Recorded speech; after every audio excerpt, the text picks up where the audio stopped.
My name is Julian Gollop, and I'm a game designer. And this year I am celebrating 30 years in the games industry, and I'm still alive.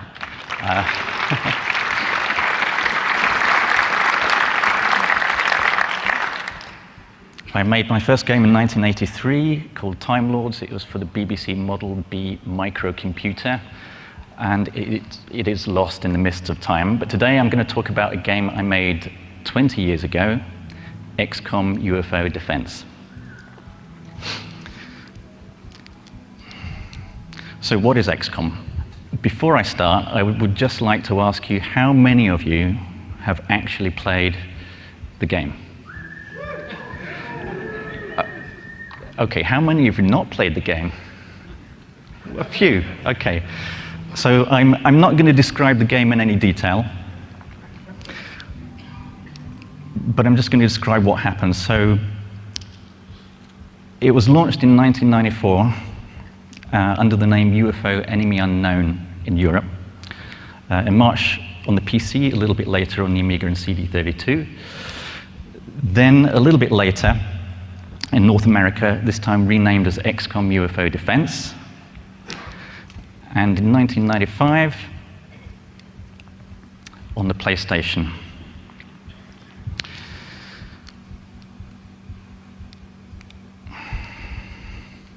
As of the year 2000, the total sales were 470,000. Just over half of those were in North America. The development cost was a mere £115,000, $180K. And whoops, let's go back. And it earned for us just over £1 million in royalties. So it was a very profitable game for myself and my brother, and really profitable for Microprose, of course, because our royalty rate really did suck. But the origins of XCOM actually go back much further. So my original influences were all in board games, and this was from 1978 to about 1983 or 4. Here are a few examples of which really influenced me when I was thinking about XCOM, Sniper, a tactical level World War II game, Traveller, a really excellent science fiction RPG with a superb character generation system, and there were board games like Freedom in the Galaxy, which was basically a board game version of Star Wars. And this game really made me appreciate how you could have different scales within games, because you had individual characters and missions. At the same time, we had an empire with armies and diplomacy and stuff. So one of the main benefits for my design career was I really did play a lot of board games before computer games even existed.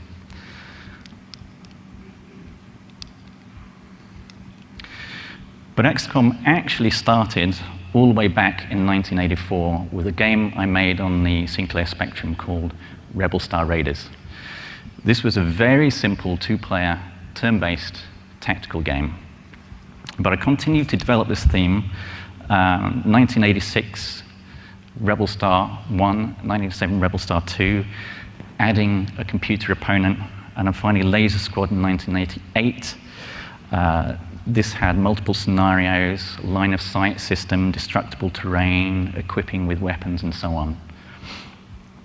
So when it came to choosing a new project in 1991, the main thing that myself and my brother Nick decided was that we were going to build on our strengths, and we were going to do something we called at this time Laser Squad 2. We made a demo on the Atari ST, and then we decided to approach a new publisher. We actually drew up a short list of 3 different publishers, and right at the top of our list was Microprose. Civilization had been released that year, and particularly my brother Nick was an absolute addict of this game. And to us, Microprose was simply the best computer game company in the entire world. So we approached Microprose in the UK. The first guy we spoke to is called Pete Morland. He was the publisher in Microprose UK, along with Paul Hibbard. But I dealt mainly with Pete.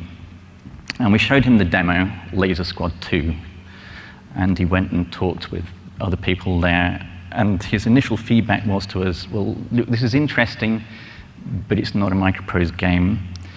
What we need you to do is make it a big game. And I was a little bit puzzled what he meant, and I felt like saying to him, well, look, how big do you want it? This big, that big? What do you mean? Subsequently, we had some more discussions and more meetings. So they came back to us with a series of requirements. First one, you've got to set the game on Earth because people can relate to it emotionally. It's got to have a kind of research tree to it, so you're developing new weapons and equipment. It's got to have some equivalent to the Civilopedia kind of database. So it became very clear what they were thinking about. They wanted something which had some relationship to civilization. This is what a Microprose game was at that time. And then Pete came up with another really interesting idea. He said, how about basing the theme of the game on UFOs? This is because we still had the science fiction theme. It had to be set on Earth. And he was a big fan of Jerry Anderson's UFO TV series. I thought this was a brilliant idea, by the way, and it instantly gave me a whole bunch of ideas. The Geoscape came up straight away from this conversation. So I went away to do some research. I'd never seen Jerry Anderson's TV series, so I got the video and I looked at it. And from this TV series, I got the idea, of course, of the organization. In UFO, it was called Shadow. So this was an organization that intercepted UFOs coming into Earth, intercept from the moon, then from the atmosphere, and when the UFOs land, you had to go and get those. So the whole organization of XCOM comes from this idea, from the TV series. Whoops.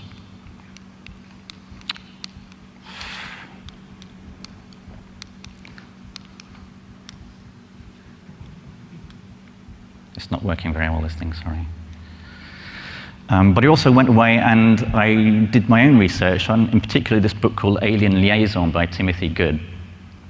And this had some incredible stories in it, particularly the story of a guy called Bob Lazar, who allegedly worked at Area 51, trying to reverse engineer real alien technology. These alien craft supposedly powered by element 115, which I named Illyrium in the game.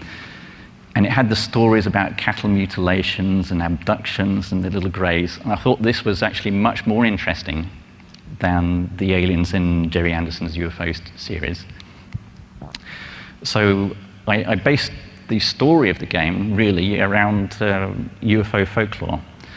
And one of the advantages of this is that when the X-Files was aired for the first time in September 1993, there was a real benefit for the game because it drew on a lot of the same source material. So the whole theme of the game had a real hook, and it was just luck really that we had the X-Files on TV shortly before the game was launched.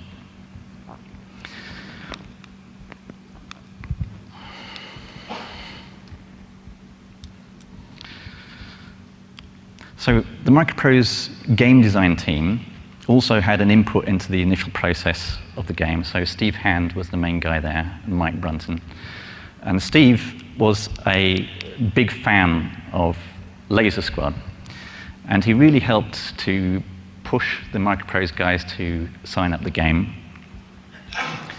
He had an input into this whole big game concept, trying to push us in the direction of making a much bigger game than just Laser Squad 2. And he also actually came up with the name XCOM, actually together with Mike Brunton. Mike Brunton had the idea of extraterrestrial contact force, which he called XCOM, which does sound a bit like an organization for paroled prisoners. But Steve Hand changed that to XCOM, which represents extraterrestrial Combat Force. So that's the name of the organization, and ultimately the name of the whole game, of course. And the other thing that Steve did was he helped define the art style of the game. He wanted the style to have a very comic book look to it, and also reminiscent of some of Jerry Anderson's TV series. So I went away and I designed the game. I came up with a design document which was just 12 pages long. I'd never written a game design document before in my life, by the way, at this stage.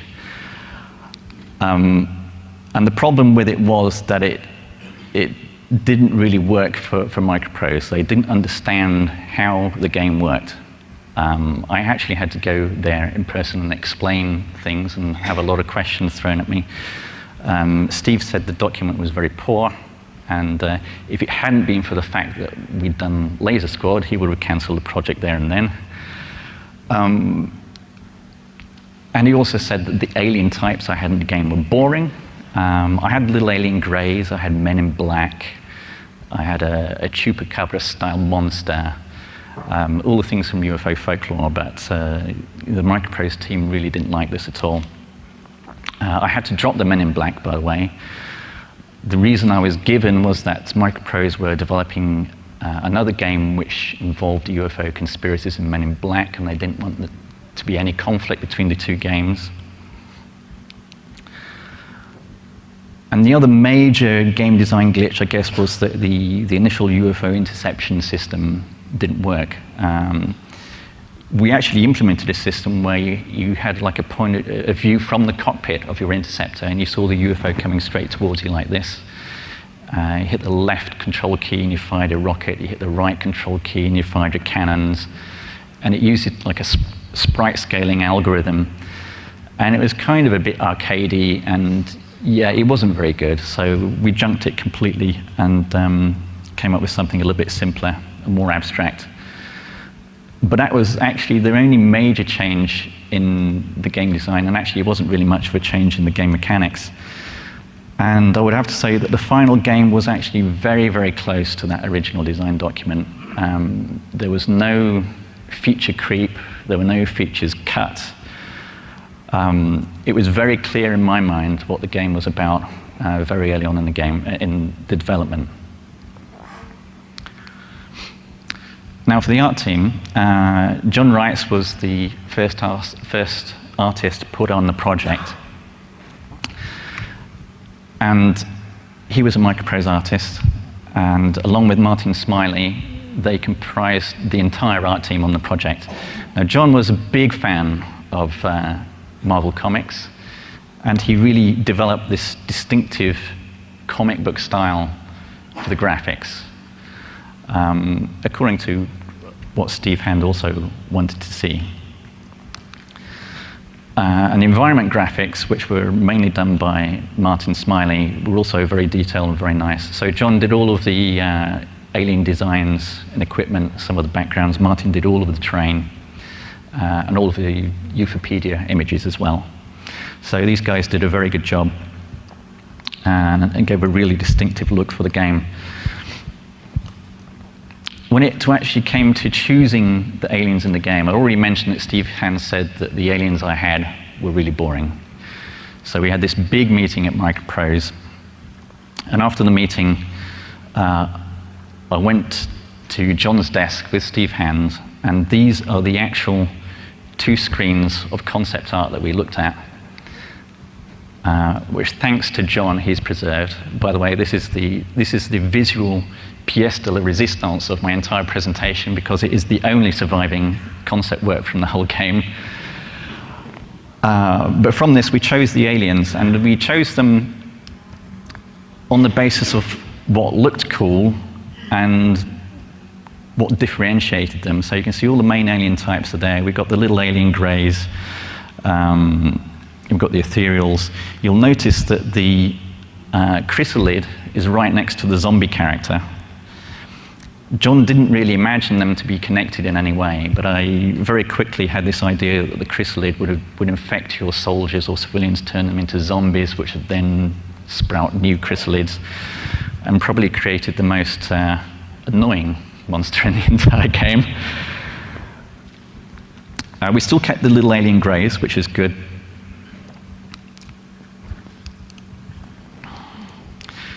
And it was an unusual case of function follows form. So basically, the aliens were chosen purely on John's imagination, and I had to kind of retrofit the functions, abilities, and the story of the aliens after actually choosing the graphics. It's a bit unusual, but it worked.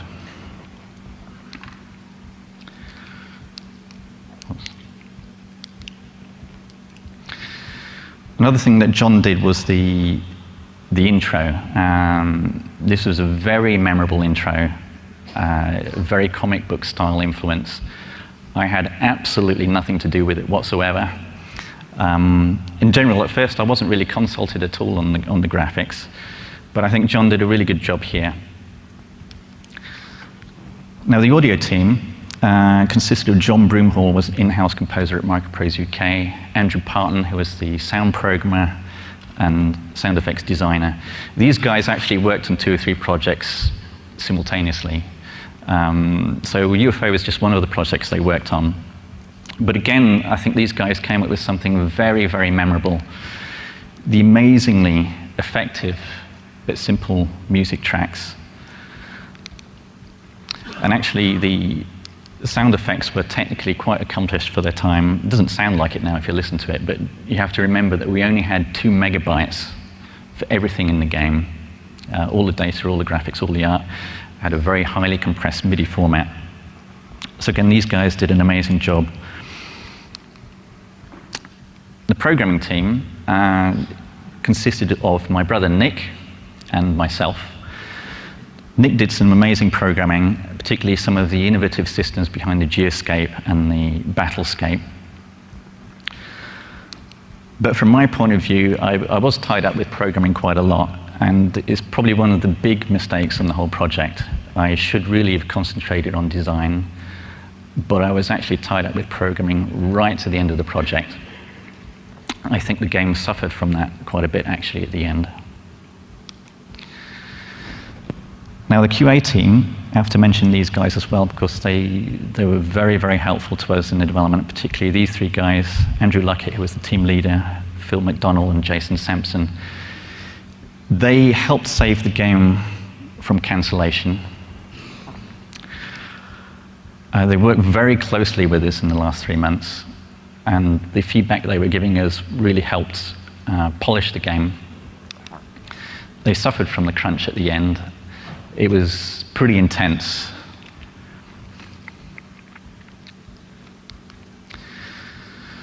But for most of the production, we didn't have very many issues.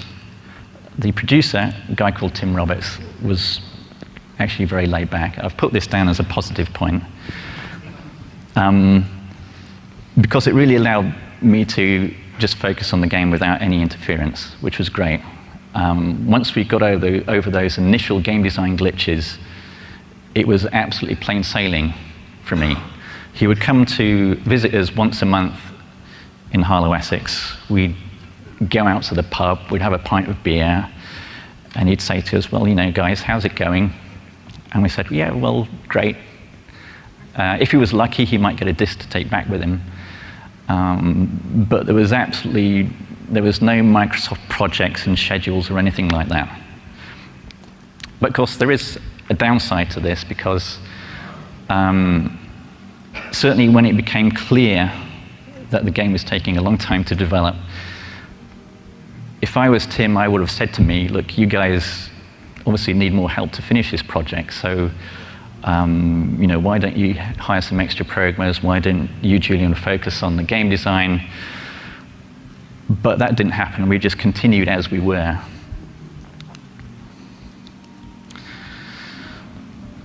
The game was saved from cancellation. What happened here was Spectrum Holobyte acquired Microprose sometime in the middle of 1993. They came to review the projects in development at Chipping Sodbury in UK. They took one look at XCOM and said, nah, we don't like this, cancel this project. The project was actually officially cancelled. However, Pete Morland, Adrian Parr, and Paul Hibbard got together. They had a meeting. They decided, no, we're going to continue with this project. But they didn't tell Spectrum Holobyte this, by the way.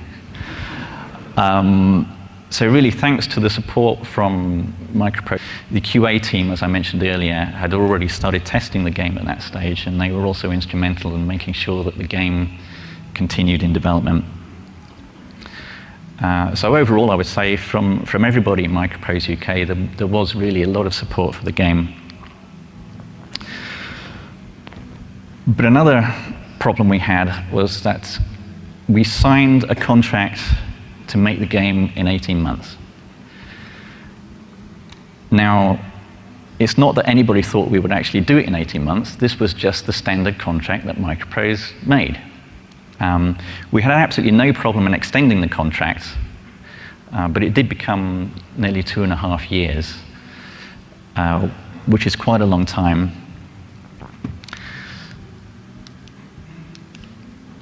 And the last 3 months were particularly painful because both myself and Nick were probably working 7 days a week, 11, 12 hours a day to get the game finished.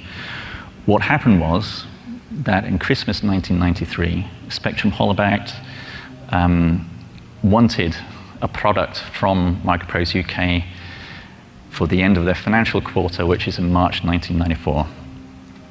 And Pete Morland said, well, you know this project you told us to cancel? Well, we still got it.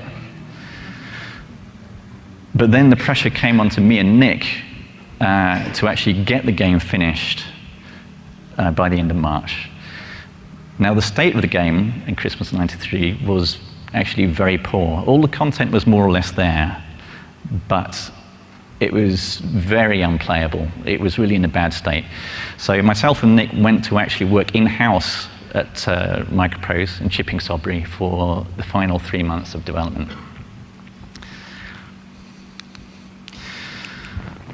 But when it came to the actual design of the game, I'm not going to go into a huge amount of detail, but I'm going to try and identify some of the features which I think probably made it a bit more distinctive. So we had two aspects to the game. One is the geoscape, as we call it. So this was a view of the Earth. And from this, you accessed all the strategic management level of the game, and it was in real time. And you could zoom into the Earth, you can rotate it, and the sun would rotate around the Earth, which is all brilliant programming by my brother Nick. And to my knowledge, there was no other game that used this kind of view, if you like, of the strategic part of a game. And it worked really well. One thing it gave you really was this sense that you were in control of this worldwide organization. You had to stop the aliens. You had this freedom of decisions, but you had this burden of responsibility as well. The downside, of course, is that it's pretty overwhelming for a new player. There's no tutorial in the game. The first thing you're asked is, choose where to build your base. And you think, well, how the hell am I supposed to decide that? But those were the days when the tutorial was actually in the written game manual, and you had to read the manual to learn how to play the game.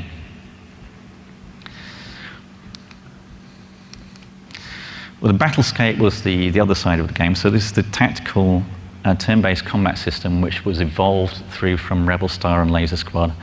But again, we had some innovations here which I think were particularly effective.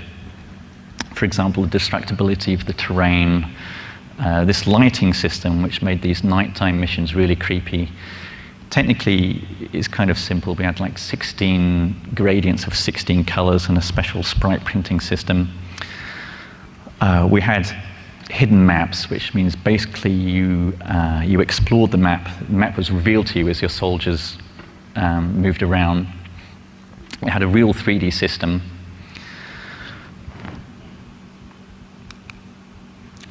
But a real big part of the game was this emotional investment in your soldiers. Because your soldiers carried over from one tactical mission to another, you were developing them, equipping them, and you often had this nail-biting decision whether to send your best soldier in to fight some aliens or send them around a corner. knowing that they might be killed. So the decisions became a little bit more nail-biting, and the whole tactical game had this underlying tension, fear, and suspense, which really made the game work. But there were a number of problems with it. So, I mean, hunting the last alien, you've all done that. I mean, you can't really blame the aliens, to be honest. You've practically killed all of them. There's one left. What's he going to do? He wants to run away. He wants to hide. We could have solved this problem, of course, but again, I think one of the reasons we didn't solve this is because of the timescales that we were working under. So the balance and pacing problems, these came in the later stages of the game, particularly with psionics and blaster launcher. And again, this is probably due to the lack of testing that we were able to put into the game. The interface, again, was a little bit sucky. Equipping was a pain in the butt. There was a lot of management involved, micromanagement involved, both in the tactical and the geoscape. And finally, there was a very embarrassing save game bug. Basically, what happened is, if you started the game at a higher difficulty level, you saved the game, and then you reloaded your save, the difficulty level would be reset back to the basic level. And there's a reason why we didn't catch this bug, which I will explain a little bit later.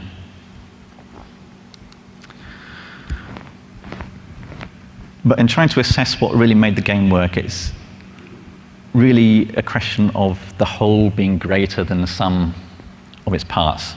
So if you look at the different aspects of the game and how decisions in one area can affect what goes on in the other area, you can see you've got a pretty complicated matrix. But what absolutely drives the game is this reward cycle going from geoscape to battlescape back to geoscape again. You know, what you get from a tactical mission gives you stuff to research and build, and what you build you really then want to play with again in a tactical mission, and it kind of makes it a little bit difficult to stop playing a game. And this very messy diagram is one of the reasons why it was a little bit difficult to explain how the game actually worked to the Microprose designers at the beginning of the project. Because there wasn't a game like it before, for sure. And the interactions between all these parts, which taken separately and individually are actually relatively simple. But together you've got a real sense of emergent complexity coming from the game system.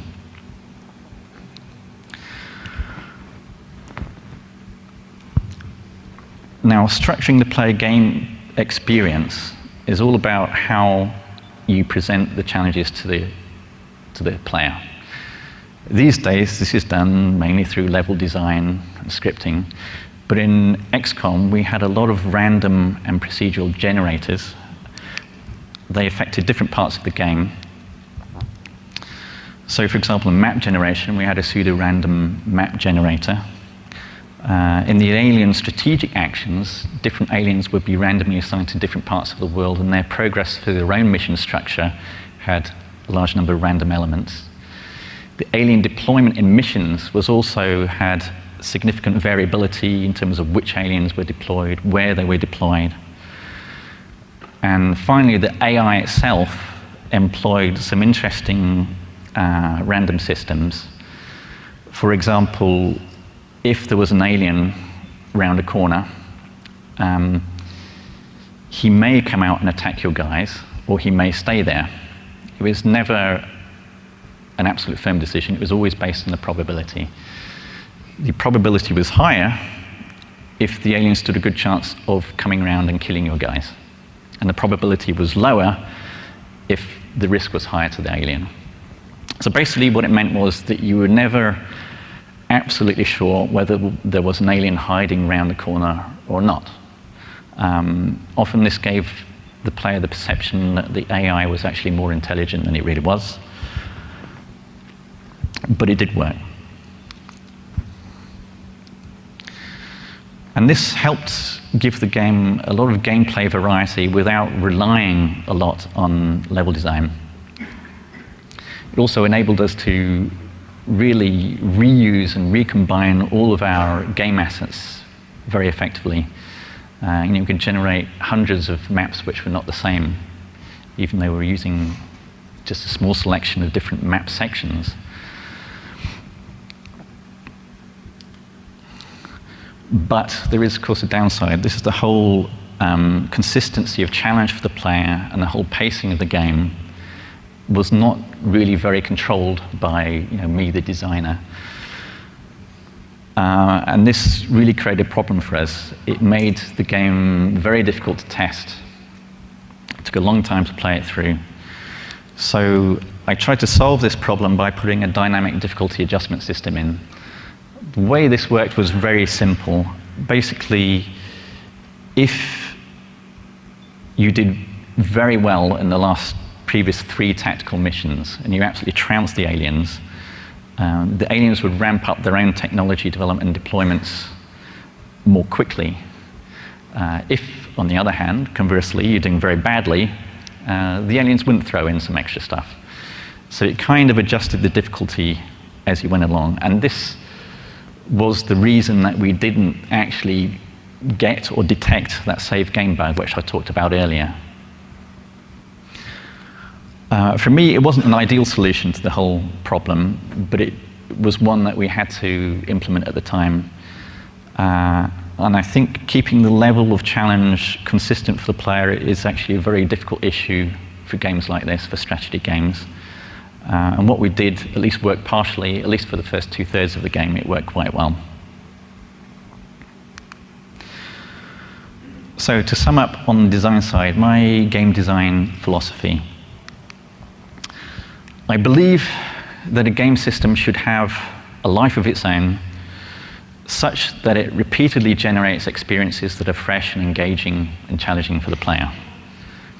For me, it's about game systems and dynamics. And the actors in this system should appear to be intelligent and responsive to the player's actions. In XCOM, we did this relatively simply. You may notice I put the word appear to be intelligent. It doesn't have to be that intelligent. It only has to appear to be intelligent to the player. And the player gets this feeling that he's really dealing with an intelligent menace. And he has to make intelligent decisions to win. In a way, what I'm describing here is a type of emergent gameplay, single-player emergent gameplay.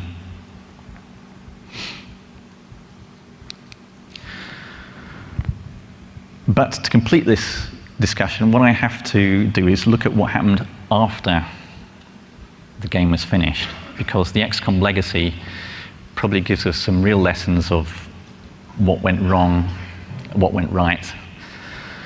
When we finished the first XCOM game, Spectrum Holobyte immediately wanted a sequel within 6 months. They changed their tune. A year earlier, they wanted it cancelled.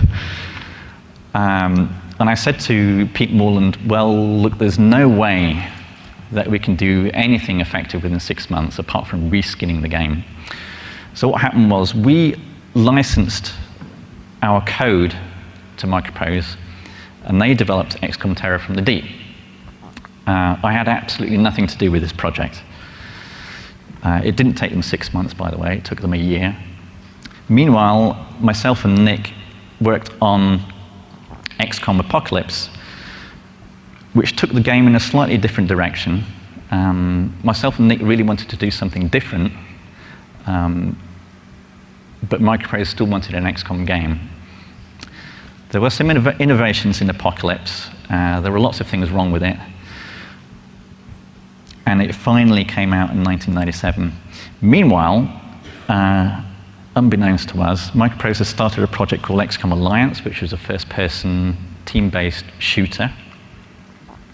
This was in Microprose shipping Sudbury. And in the US, they began work on XCOM Interceptor, which is an X-Wing style space sim. And you can see immediately that there was nobody really trying to control or manage the brand. So the game was going off in completely different directions.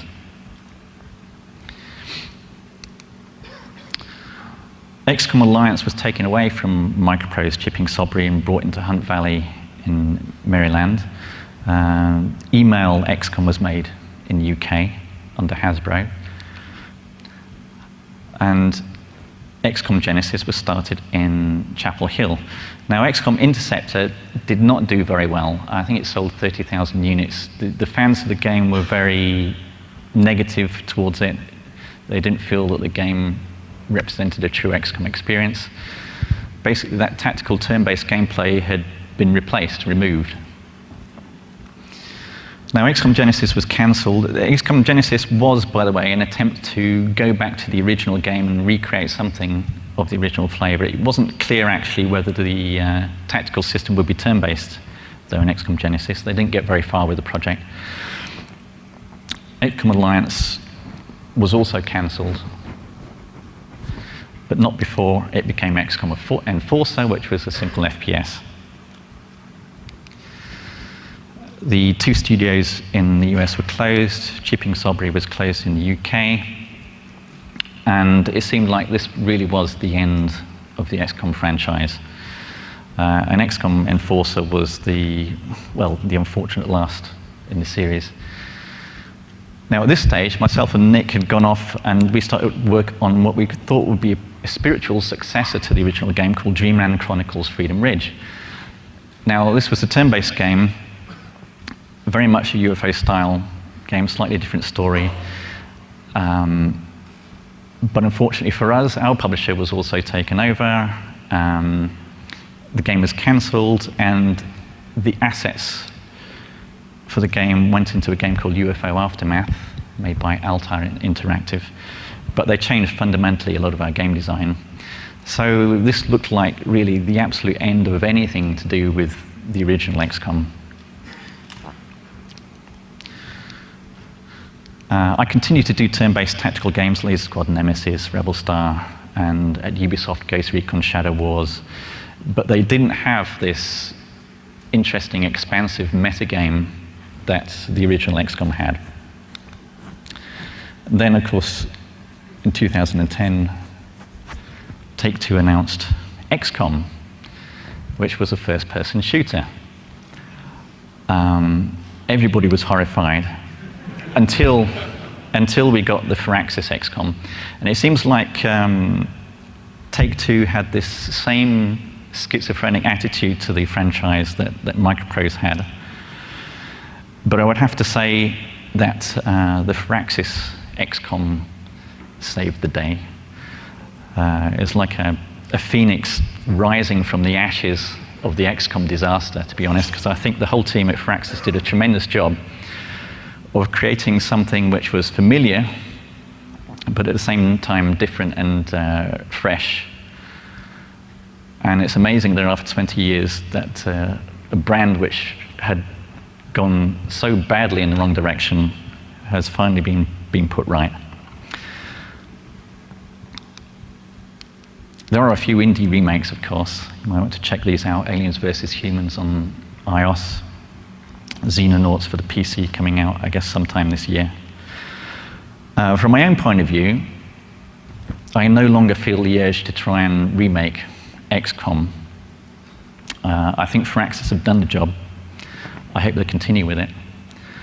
My current project is still actually a turn-based strategy game, because I believe at the heart of the original XCOM, the tactical turn-based system was the real meat of the game.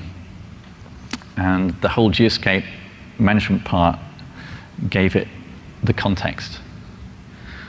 And for many reasons, publishers, of course, think that turn-based strategy games do not sell.